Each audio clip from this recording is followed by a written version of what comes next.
My first night on call at the new hospital, I encountered my wife, Natalie Warren, who claimed to be on a business trip abroad. She lay on a gurney outside the delivery room, heavily pregnant, blood pooling beneath her. My hand was gripped tightly by a man kneeling at her side, his desperate pleas echoing in my ears. "Doctor, please, you have to save her." The nurse beside me handed him the surgical consent form. "We need a family member to sign before surgery. What's your relationship to the patient?" The man took the pen, his hands trembling as he signed. "She's my wife." My chest tightened at his words, my mind flashing back to a year ago, when Natalie had smiled as she handed me our marriage certificate. "Adrian, from today on, we're officially husband and wife." Sensing my shock, the man looked up with red-rimmed eyes, confusion written across his face. I quickly lowered my head, adjusting the mask on my face, and pushed open the operating room doors. "We'll do everything we can for the patient." But as for the relationship between Natalie and me, I think it had just been declared completely over. After a round of emergency treatment, Natalie's condition stabilized. A colleague beside me lowered her voice to gossip. "I heard these two ended up like this because they were too rough during sex." My hand slowed for a few seconds, my mind drifting to when Natalie proposed to me. "Adrian, marry me. For the rest of my life, except for you, I, Natalie, will never touch another man." "I'm sorry, Adrian.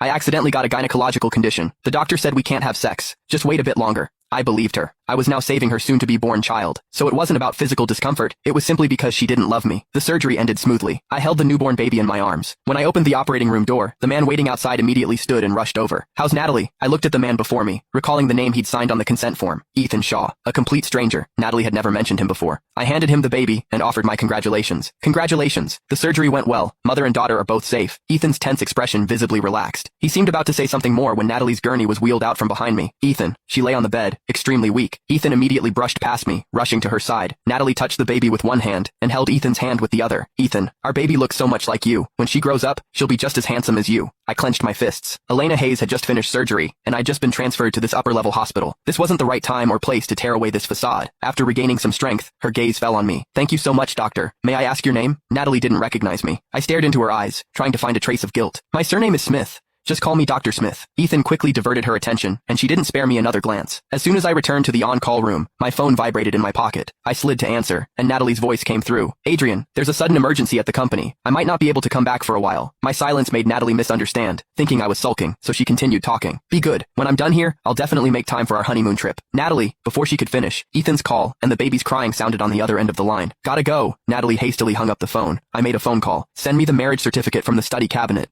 And tell my dad that Natalie cheated. I want him to withdraw all financial support for Natalie starting now." According to the schedule, I was in charge of rounds next. I forced myself to gather my energy and picked up the record sheet. Standing at the door looking through the glass, I saw Natalie and Ethan squeezed together on a small single bed. She nestled in Ethan's arms, one hand gently patting his back. The knock made Natalie's eyes fly open. I put on my mask properly and pushed the door open. The night before she left on her business trip,